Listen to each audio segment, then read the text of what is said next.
Ketika langit sebelah timur ditemani cahaya kemerah-merahan. Saat matahari terang, burung pun mulai berkicauan. Alarm berbunyi untuk membangunkan.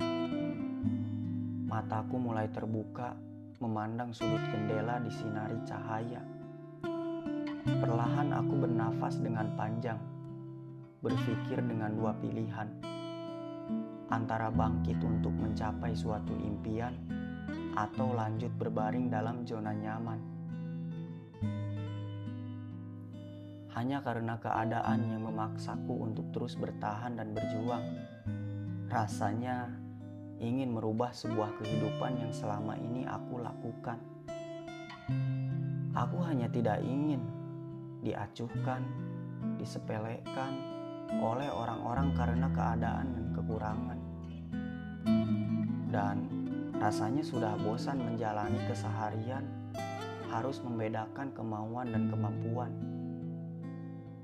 Aku juga ingin melihat orang tua menikmati usianya dengan nyaman, tanpa merasakan perihnya kehidupan dengan cara pencapaian yang aku lakukan. Ini bukan tentang rasa tidak bersyukur atau rasa keluh kesah kehidupan, tapi datangnya renungan saat merasakan lelahnya dalam perjalanan untuk mencapai yang diinginkan.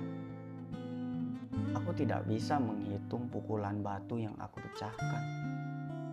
Dan ketika berhasil memecahkan, mungkin orang lain menilai pukulan terakhir yang kuat sampai berhasil pecah. Padahal semua dari awal perjuangan sampai pukulan terakhir yang berhasil memecahkan batu itu. Sekarang aku menyadari bahwa yang sekarang aku lakukan berpengaruh untuk masa depan. Salam kebahagiaan.